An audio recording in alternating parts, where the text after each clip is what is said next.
Hi guys, welcome back to my channel. आज day 3 है हमारा प्राग में और आज मंडे भी है तो गीति को ऑफिस जाना है। तो हम दोनों पति पत्नी अकेले ही घूमने जा रहे हैं। वैसे तो गीतिका ने हमें सारे रूट बता दिए हैं पर अकेले थोड़ा डर लग रहा है फॉरेन में। दिन की शुरुआत एज यूजुअल मेरे लिए ब्रेकफास्ट और लंच बनाने से हुई। क्योंकि आज रक्षाबंधन है तो मैंने बहुत कोशिश करी कि कोई फॉरनर मुझे राखी बांध दे, पर कोई मुझे भाई बनाने के लिए रेडी ही नहीं हुई। तो मुझे खुद ही अपने आप को ही राखी बांधनी पड़ी। राखी बांधने के बाद मैं और कोहिमा निकल गए नेशनल म्यूजियम की तरफ।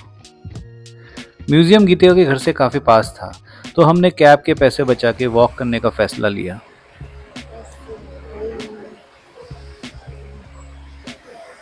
म्यूजियम का टिकट 300 चेक क्रोनोस का था और यहाँ हमारा स्वागत किया यहाँ के पालतू डायनासोर ने।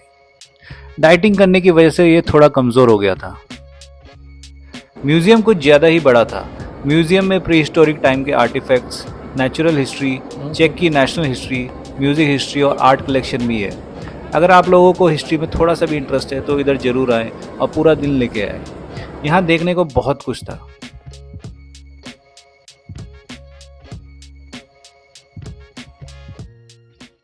कुछ भी करना है जीवन में म्यूजियम मत जाना।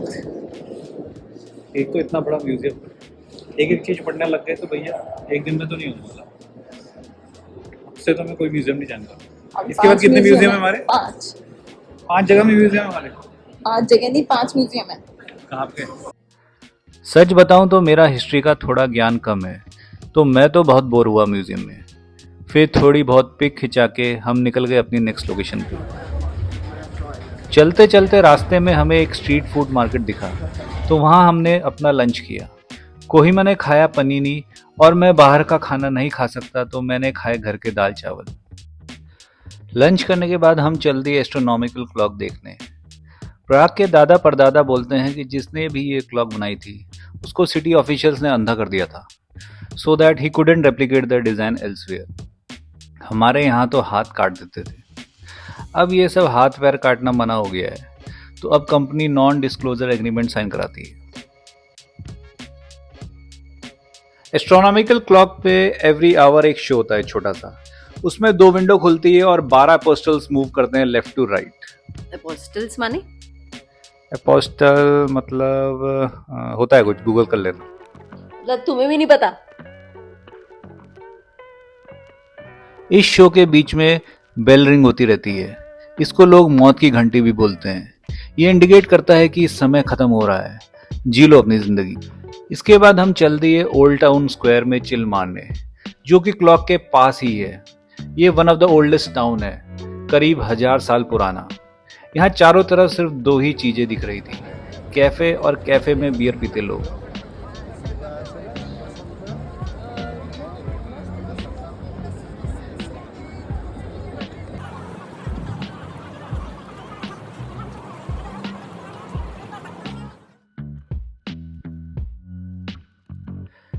इसके बाद हम निकल गए चार्ल्स ब्रिज की तरफ। गूगल कहता है कि चार्ल्स ब्रिज को बनाने में एग योक्स का भी यूज किया है। ब्रिज को स्ट्रेंथन करने के लिए मोटार में एग योक्स मिलाए गए हैं। किसी ने सही कहा है, संडे हो या मंडे रोज खाओ अंडे। उस टाइम ब्रिजेस को भी प्रोटीन की जरूरत होती थी। चार्ल्स ब्रिज 15 सेंचुरी के स्टार्टिंग में कंप्लीट हुआ था। यह ब्रिज ओल्ड टाउन और प्राग कैसल को जोड़ता है। उस टाइम ये सबसे इंपॉर्टेंट ब्रिज था ट्रैवल और ट्रांसपोर्ट के लिए। अभी सिर्फ टूरिस्ट के लिए फेमस है।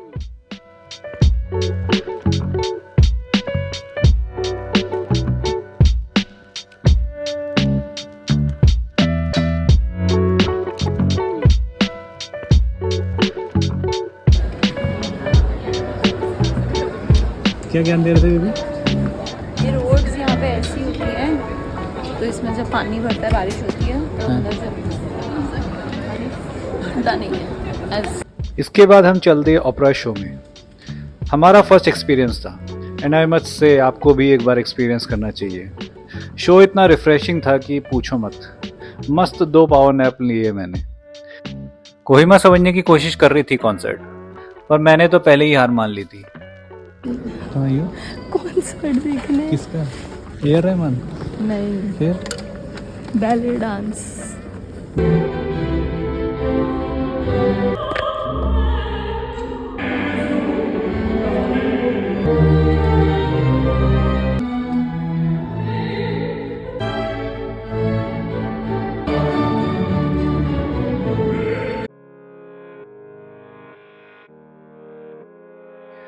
आज हमारा डे 4 है प्राग में और आज हम सबसे पहले जूइश क्वार्टर जाने वाले हैं। वर्ल्ड वॉर 2 में जब हिटलर ने प्राग ऑक्यूपाई किया तो Hitler decided to preserve the Jewish quarter as a museum of extinct race. Jewish quarter की गलियों को एक्सप्लोर करने के बाद we went to municipal library of Prague. वहां पे बुक्स और मिरर्स से इन्फिनिटी टावर बनाया है।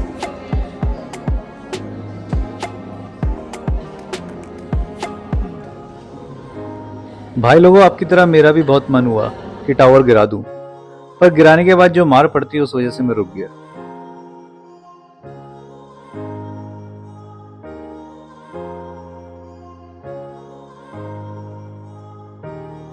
कल चार्ल्स ब्रिज में बहुत भीड़ थी, तो आज हमने डिसाइड किया कि एक बार फिर चार्ल्स ब्रिज चलते हैं। यहाँ रॉकस्टार मूवी का एक सॉन्ग भी शूट हुआ है।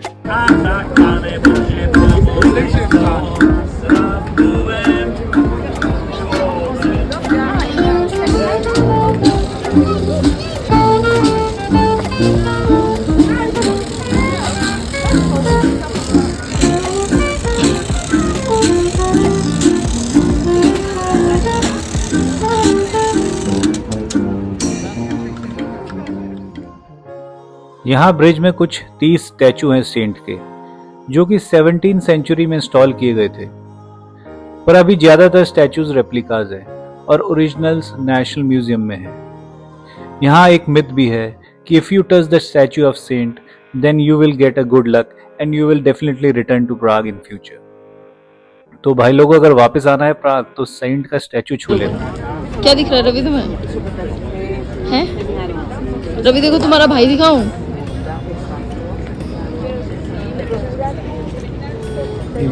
Don't touch he bytes. ये ससुराल से नहीं है, ये तुम्हारे घर वालों से। इसका गांव कहाँ का पता है? पाकुला। मम्मी के गांव। Oh sorry Bakuna. पट्टी के हैं ये, पट्टी के।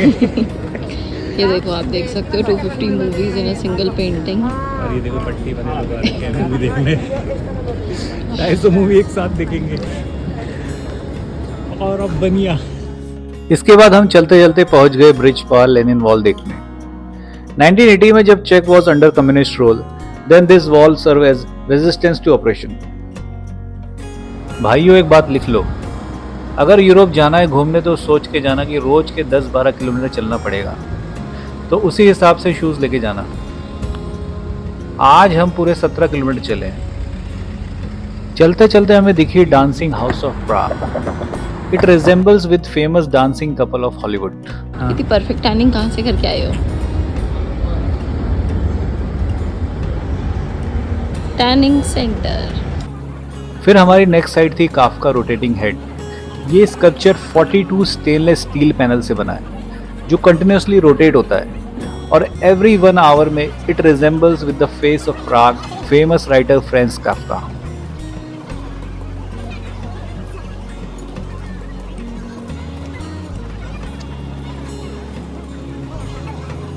अगले दिन हमें जाना था सेल्फ ड्राइव कार लेके हॉलस्टेड, पर जो हमारी चॉपसी हुई वो अगले व्लॉग में बताता हूँ। तब तक के लिए गुड बाय।